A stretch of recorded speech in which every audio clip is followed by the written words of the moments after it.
Hey, this is Steve from B&M Performance and Off-Road. Today I'm happy to introduce two new parts for the Jeep Wrangler JL models. First, the B&M Precision Manual SportShifter that fits the AL6 6-speed manual transmission includes 303 stainless steel stick with an anodized aluminum pivot, helping reduce the throw by roughly 18% over the factory shifter and provides a shorter, more positive feel when shifting through the gears. The factory leather shift boot is retained and attaches to a new black anodized aluminum lockout slider to smoothly and easily actuate reverse. The next part that we have is the B&M extended transfer case handle that fits all Jeep Wrangler JL models. The B&M extended transfer case handle allows for easy reach and operation with a great ergonomic fit and feel, allows shifting in and out of the gear ranges without having to reach down. The extended length also provides additional leverage which reduces the effort required to shift. The handle is black anodized and are manufactured from machine-built aluminum and red accent details. It includes a black shift knob and offers a very easy direct fit installation. Now, I don't know about you, but I'm ready to get these both installed here in our Jeep Wrangler JL. Now, everything can be done inside the interior of the vehicle, so the first thing I'm going to do is go ahead and remove this knob on the shifter. We're going to go ahead and get some blue tape just to protect the shifter. And we're going to put it right here on the bottom corner edge. Now we got some protective tape on our shift knob. We're going to go ahead and take like a plastic pry tool. We're going to put it underneath the bottom side here. And we're basically just going to push the shift handle up. We're just going to use a light little tap on a hammer. Okay, I think it moved. Once you get to just move, then you should be able to pull straight up. Now this is locked down by that clip right there, so that's why you're going to have to kind of push it up with a hammer and then give it a little tug. Now we'll go ahead and set aside our shift knob. Next we're going to go ahead and remove the spring. And inside the spring here is a little clear spacer. We're going to go ahead and just remove this guy. Now we're not going to reuse this, but we will reuse the spring. Okay, next we need to unsnap the console. So we're just going to take our hands inside by the cup holder right here and just pull straight up. Okay, now we're just going to roll this, and then right here is this wire that's connected to the cup holder. You're going to have to disconnect it right here. And there's a little button right there you have to disconnect. Now we'll go ahead and roll this on the side and just slide it up and remove it. Now we're going to retain the leather boot, but we need to get rid of the reverse lockout right here. So we're going to roll it on its side. And there's 4 tabs, these two and these two. We're just going to pop the trim piece off. And then pop this 2 off. And separate it. We need to take the lockout collar and this bottom piece and separate them. So just pull them apart. Okay. And then now this piece, you're going to hold the plastic collar on the leather boot. And then just pull the lockout. And now we got just the leather boot only. So we'll go ahead and set this aside and we're going to reuse it. Okay, next we're going to go ahead and remove the transfer case knob. Underneath the leather boot on the driver's side here, there's a small little Torx bolt. But first you're going to have to go ahead and pop the little trim out. Again, you're just going to pull straight up to pop the trim off.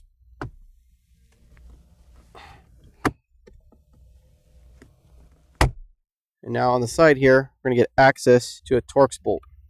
Now since the bolt's removed, let's go ahead and pull straight up. Now we're going to go ahead and separate this plastic collar from the leather boot, and it's just simply just glued in place. So we're going to go ahead and just break the glue apart. Okay, we'll set that aside. We're not going to reuse it. We'll go ahead and pull the knob off. Now we'll go ahead and reuse this piece with the leather boot. Okay, next we're going to have to loosen up this center console here and raise it up high enough so we can get access to the OEM shift cable, which is right about here. So on each side, 2 in the front here, and there's 2 right here in the back. We're going to have to undo these little covers, and there will be access to a little 10mm screw. So we're going to go ahead and remove this screw. We're going to remove this one in the back. Same thing on the other side. Now that all 4 bolts are removed, we're going to go ahead and just lightly pull up on the back side first, kind of tilt it at an angle, and unsnap it. And then we'll go ahead and pull up the front. And then we're going to kind of just rock it back a little bit.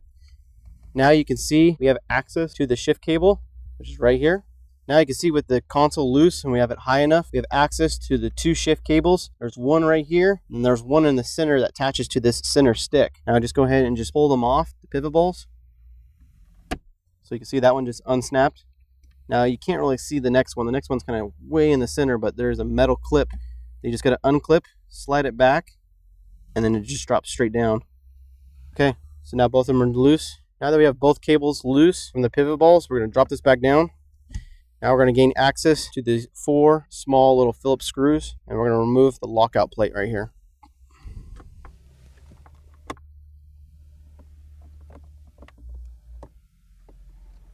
Okay, now we'll go ahead and remove this little plastic lockout.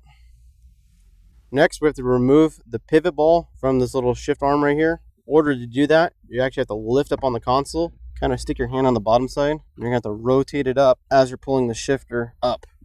Now we'll go ahead and pull the shifter out. Okay. All right, now we got a shifter out. There's a couple parts we're going to reuse. We're going to reuse this plastic collar right here, and then this bottom pivot collar. We're going to go ahead and reuse this guy, and then also we're going to use this little sleeve stop right here.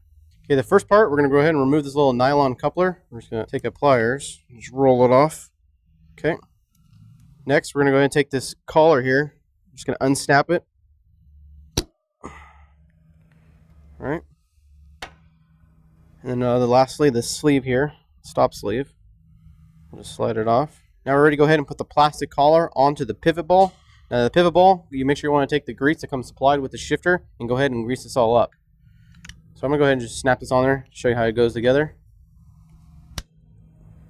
Okay, next we're going to put on the little nylon coupler here. It's going to go into the bottom of the pivot ball. We're going to make sure we put some grease on both of these. Okay. And go ahead and snap them together. Okay. All right, next we're going to go ahead and put on the lockout collar. We're just going to drop this down over the stick. Going to line up the holes. Now you want to put the set screw on the passenger side, screwing into the driver's side. And how to tell the difference is anywhere this is pointing, this is going to be the passenger side. So we're going to go ahead and put some blue Loctite on this already. We'll go ahead and start this.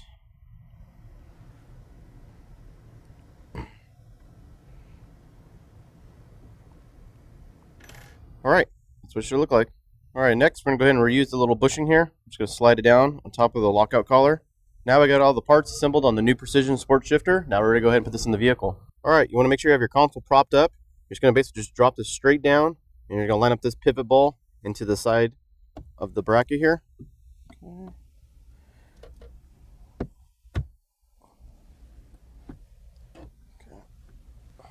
All right, next we're going to go ahead and reattach the 2 cables down below.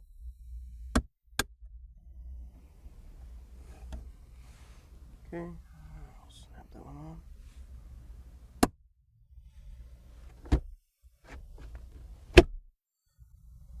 Now we're ready to go ahead and put on the lockout block.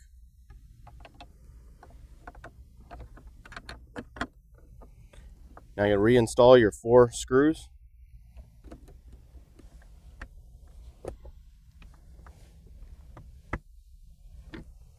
Next, we'll go ahead and reattach the cup holder.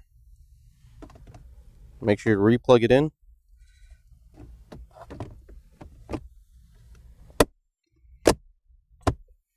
Okay. All right, we're ready to go ahead and assemble the leather shift boot. We're going to take this thing and turn it inside out. Now there's a notch on the plastic collar here. You can see. Now on the pull-up release, there is also a notch right here. We want to have this on the opposite side of each other. So we're going to go ahead and push it through. There's that notch from the collar, and then there is the notch right there on pull-up trigger release. Now we're going to go ahead and take the lockout block. This also has a notch right there. We're going to line it up with the collar release and go ahead and snap it together. Now that you have it all assembled, the lockout block right here should be facing the driver's side. So we're going to go ahead and slide it down. Now we'll go ahead and push the leather boot down. And then we'll go ahead and snap it in place. Okay. All right, next we're going to go ahead and install the B&M extended transfer case handle. Now on the stock leather shift boot, there is this little collar right here. We're going to have to break it loose to just unglue it. Okay. Now I'll take the new extended handle, stick it through the leather boot. We'll just push it through. Now you should be able to feel the groove line right here. And with the supplied zip tie, this will hold the leather boot on.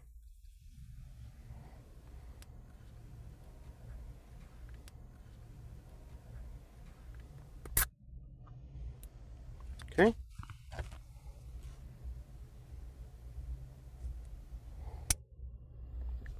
All right. Okay, next we're going to go ahead and start your 2 set screws. There's one right here in the bottom, which is the smaller little guy. Make sure to put some blue Loctite on it. And we just want to start it, but we don't want to have it actually protruding through. All right. And then if you push this up, there is a second set screw. It's going to go right here. Also, you want to make sure to put some blue Loctite on it. And then we'll go ahead and just start it. All right, we got this started. Now we're ready to go ahead and install this in. All right, now we'll go ahead and slide extended transfer case handle down. Just gonna go ahead and line up the hole. Then we'll tighten it down. Okay, now we got it tight. I'll go ahead and push the leather boot down. Snap it in place. I'll go ahead and tighten down this final set screw right here. Okay, next we're going to go ahead and put the O-ring on, and it's going to sit on the shoulder down below here. So let's go ahead and just push it down. Okay. Now we're ready to go ahead and put the spring on. So basically when you pull up on the trigger release for the reverse, it'll allow it to spring back down. And then we'll put the lockout collar for the spring. Now you just want to screw this down just hand tight. Okay. Now we'll go over to reverse, pull up on it. Allows it to get it into reverse. Now you can see it's in reverse and it's sitting on top of the reverse lockout block. And then when you move it off reverse, it should spring right back down. Perfect. Now we're going to go ahead and reinstall the 4 bolts to hold the center console down.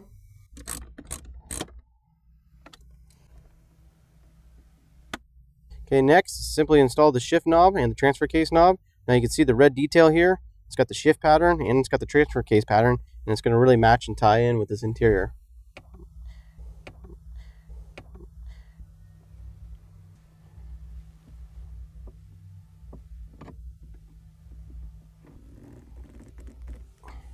Alright, we got the B&M Precision SportShifter installed. We got the extended transfer case handle. See, it's a great height. The red paint has a nice detail for the interior. Now I'm excited. I'm ready to hit the trail and try this thing out.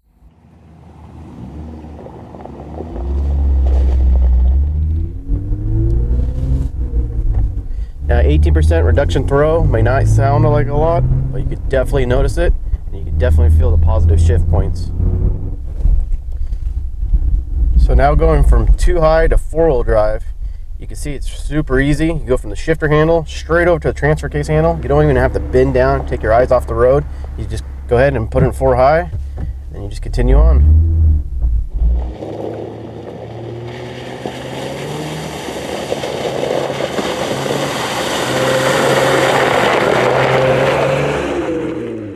Both these products are covered by B&M's lifetime limited warranty, protecting your investment, giving you peace of mind. Be sure to subscribe to our B&M YouTube channel, and don't forget to follow us on Facebook, Instagram, and Twitter.